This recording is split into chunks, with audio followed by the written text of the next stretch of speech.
Hello everybody, Alex here from Snake On Exotics, and today I've got a couple of big jobs on, you know, because we're working on Big Betty and all stuff like that. So please like, subscribe, comment and share, ring the bell, and I shall see you in a bit. You saw that we fixed Big Betty's big bottom yesterday. So we seam sealed her in and we put the support beams in. But what I want to do today is I want to do an extra bead of seam sealer, because she's a big girl, is Big Betty. She's a big girl. So we want to make sure that she's nice and sturdy and that the sides aren't going to pop off or anything like that, because the seam sealer's too small, because there's going to be a lot of water pressure in here. So that's going to be a couple of jobs for today. And then hopefully we'll be able to put her in a roll. She belongs in a roll and she wants to be in a roll, and we need to put her back in there.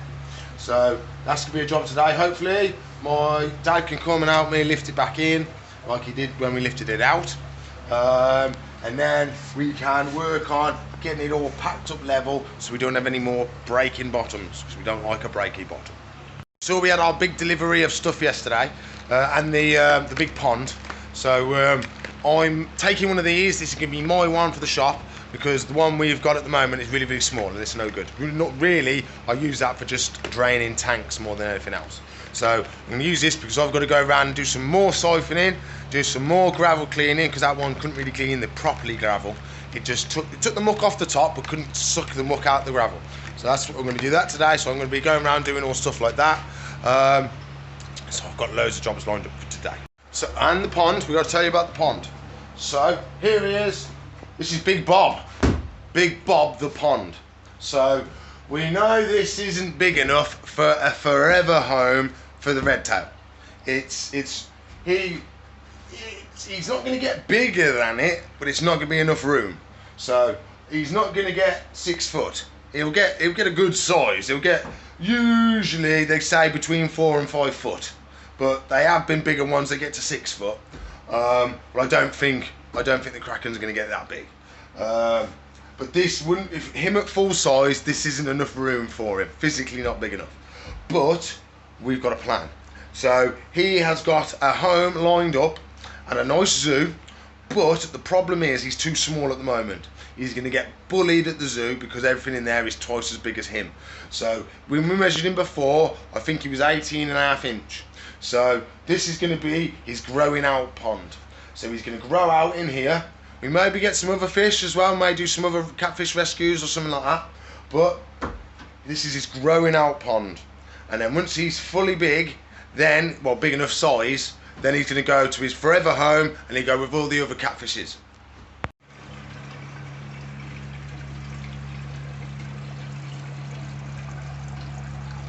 I've just finished my extra layer of seam sealer. So we are all doubled up. That was fumey. So I've really gone round all the way around, so we've got 2 layers of seam sealer. So the first one is to seal it, second one is for structural integrity. So we want it nice and rigid. So this is going to be, I'd say, because I had to cut a little bit out so I did a little test. I cut a tiny little section out to see if it had fully dried, and it hadn't. So I know I've got to at least leave it for at least 2 days. So 1 day wasn't enough for the one set of seam sealer because it was still wet. So not today. So if we put that in today, we should be able to Sunday or Monday do a water test. So that is going to be the plan. Well, Big Betty is in her hole. She's in her hole. Me and my old man put her in. So we'd had some very, very big subsidences we had. So I think what had happened is the frames had moved, and because the tank was made out of the wrong glass originally, it was made out of 6mm instead of 10, it was bowing to the shape, and then when it went really bad, it broke. So when we put it on, the middle was touching, but either end wasn't. So we've had to do some jigging around to get it level, and we have actually had to cut the wood. So, you know, I said I was going to pack it out and stuff like that. We thought that was going to be a pain in the bum and not an efficient way of getting it level. So what we've done is we've cut the wood readjusted the wood to the new position and then sealed them in. So I'll show you exactly what we've done and we'll go from there. We are flush all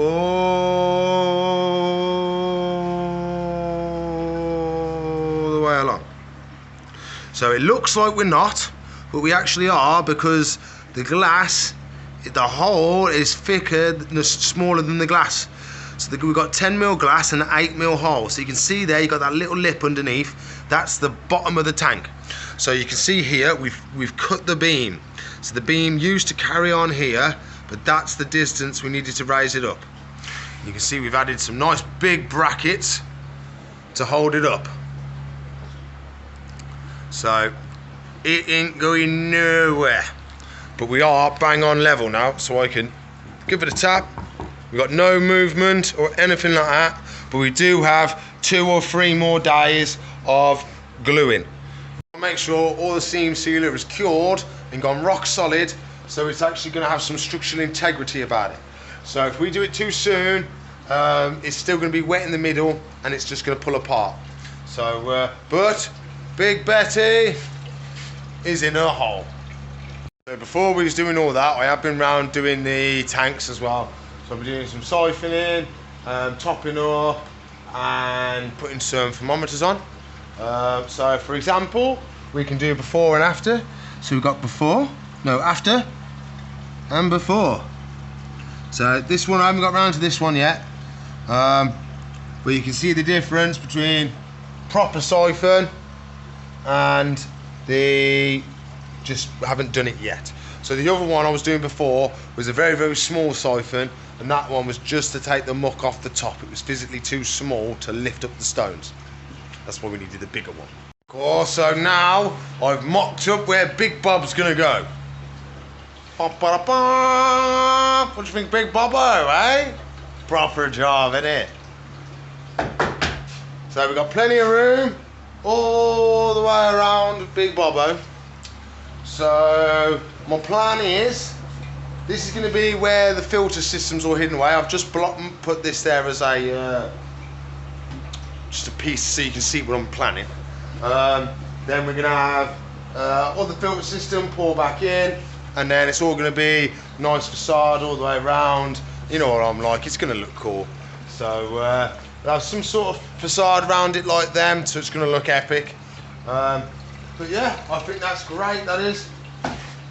So you can grow out in there and it'll be ready to go to the zoo. So it's going to be probably 2-3 years yet, but you can grow out in there. We get him some friends, and then once he's big enough, he can go, and then we'll keep his friends and maybe raise some other stuff up. So that's what we've been doing today after Big Betty's back in her big hole. I believe it's going to be Sunday or Monday. It's going to be test day for this. So I'm having to go around and find all the equipment. So I'll make sure the equipment's in the right spots because we don't want to lose it. So we've got, that's for all the stuff for the filter box. And then this is our bubbler. So this is our bubble bar. So we've got to slide that one in. And then once we've got water and all that stuff in there, we can put all the air lines in, turn all the lights on, put the facade back on once we've done the water test. Because last thing we want to do is get it all wired up, get it all finished up, and then get stuck and have to rip it back out. So slowly, but it is going to be done soon, which is going to be epic. I've also done today is I've changed the light schedule on the planted tank. So we're getting a tiny bit of algae. So I wanted to nip that in the bum and stop it coming. So algae eats light. So, and nitrite and nitrate and stuff like that. So, but their main source of food is light. So, trying to nip it in the bum, I've reduced the lights an hour in the morning and an hour on the night. So that's 2 hours less in the day it's on.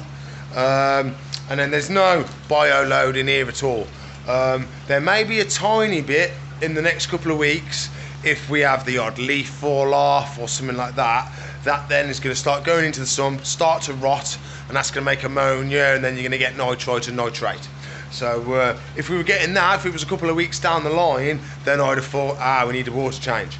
But at the moment, we should be absolutely fine. I will be doing a water change soon, but I think a lot of it is stuff like that. When you get the odd leaf, it comes off, goes down into the sump, rots away, and then starts producing the nasties. So that's what another little thing I've done today. I've just spotted a tiny little snail in one of the tanks. So a lot of people ask me, are snails good or bad? So because a lot of people tend to, when they have the snails, they have a big bloom of snails, and then their tank's full of them, and then they can't get rid of them. So but snails are actually good. So they go around eating algae and stuff like that, and all their leftover food and stuff. But they only breed if there is enough food in the tank for their babies.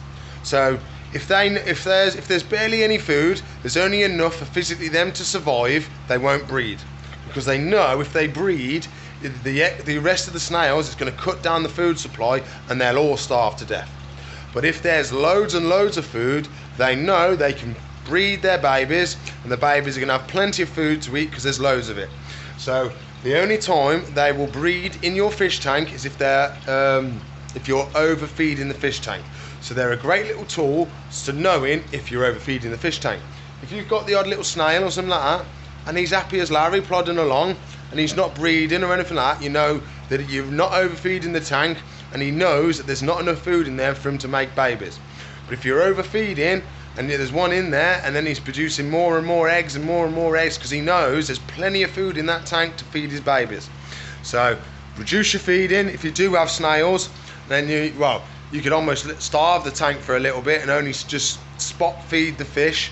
Don't let anything fall to the bottom, and then you'll have a big die off of snails. But we'll have a little zoom in and have a look at this bad boy. He's doing his job, look. He's sat there quite happily eating my algae. He is. Can we get a better zoom in on him, can we? Oh, not very well, not very good. I'll see if I can get a better clip of him. If I can, I'll show you him. But the camera doesn't like it.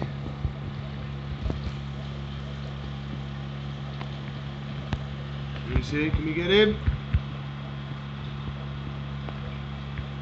We can kind of see him. There he is, he's just cleaning the glass, that's all he's doing. Eating that nice bit of algae.